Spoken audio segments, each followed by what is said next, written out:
বিপদগ্রস্ত ব্যক্তিকে দেখে কি দোয়া করবেন? যখন আপনার সামনে হঠাৎ করে আপনি একটা অ্যাক্সিডেন্ট দেখলেন, কিংবা কোনো ক্ষতিগ্রস্ত ব্যক্তিকে দেখলেন, কোনো একটা দুর্ঘটনা দেখলেন, তখন এমত অবস্থা আপনি কি বলবেন, কি দোয়া করবেন আপনি? এই মর্মে আবু হুরায়রা রাদিয়াল্লাহু আনহু থেকে তিরমিজিতে 3432 নম্বর হাদিসে রাসূলুল্লাহ সাল্লাল্লাহু আলাইহি সাল্লাম বলেন যে কোনো যদি দুরারোগ্য ব্যক্তি দেখেন, আপনি কোনো ক্ষতিগ্রস্ত ব্যক্তি দেখেন বা কোনো দুর্ঘটনা দেখেন, তখন আপনি আল্লাহর কাছে দোয়া করবেন কি?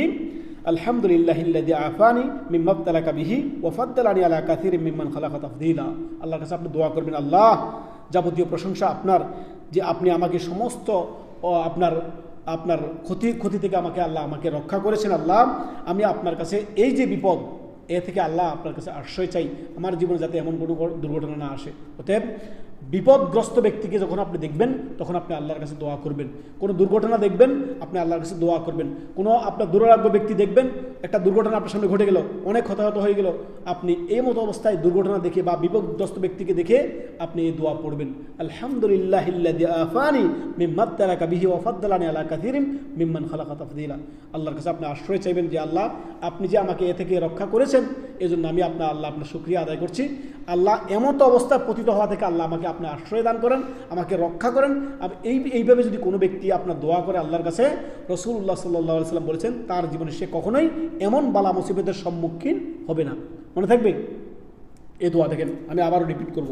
এগুলো দোয়া যদি মুখস্থ করতে পারেন, যদি মুখস্থ থাকে, তারপরে স্মরণে যদি থাকে, যদি এই যে বললাম সকালে যে দুর্ঘটনা ঘটেছে, মৌত তো আপনার আমার আসবে না? মৌত আপনার আমার আসবে, তবে আপনাকে কি করতে হবে? আল্লাহর কাছে দোয়া করতে, যাতে আপনার মৌতটা ভালো অবস্থা হয়।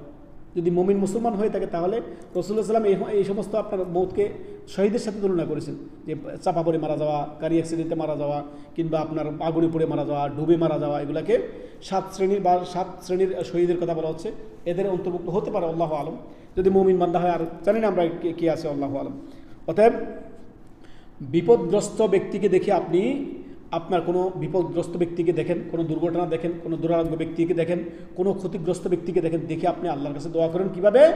আলহামদুলিল্লাহিল্লাযী আফানি মিম্মা ইবতালাকা বিহি ওয়া ফাদ্দালানি আলা কাসীরিম মিম্মান খালাকা তাফদীলা। মনে থাকবে, সর্বদাই পড়বেন। দেখেন বিপদ আপদ থেকে আল্লাহ রক্ষা করলে, দেখেন বহু মানুষ, দেখেন একটা আল্লাহ আমাদের ওস্তাদ বারবার উদাহরণ দেয়, যদি আপনি সৎকর্মশীল হন, ভালো বান্দা হন, আল্লাহর ভাখাটি বান্দা হন, দেখবেন আপনি বহু বালা মুসিবত থেকে আল্লাহ আপনাকে এমনি বাঁচিয়ে দিবেন।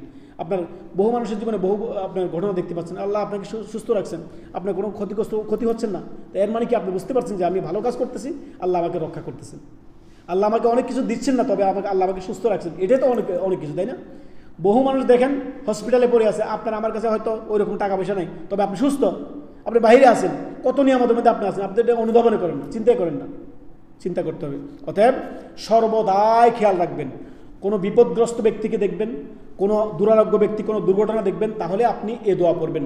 হাদিস তিরমিজিতে 3432 নম্বর হাদিস, আবু হুরায়রা রাদিয়াল্লাহু আনহু থেকে নবী সাল্লাল্লাহু আলাইহি সাল্লাম বলেন যে বিপদগ্রস্ত ব্যক্তিকে দেখে তুমি এ দোয়া পড়বে, আলহামদুলিল্লাহিল্লাযী আফানি মিম্মা ইবতালাকা বিহি ওয়া ফাদ্দালানি আলা কাসীরিম মিম্মান খালাকা তাফদীলা।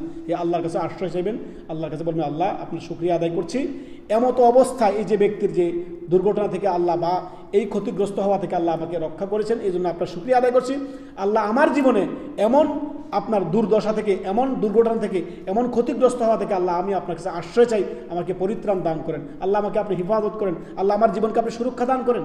এভাবে করে দোয়াগুলো পড়বেন, দেখবেন আপনি অনেক ক্ষতি থেকে আল্লাহ আপনাকে বাঁচিয়ে নেবেন। আল্লাহ আমাদেরকে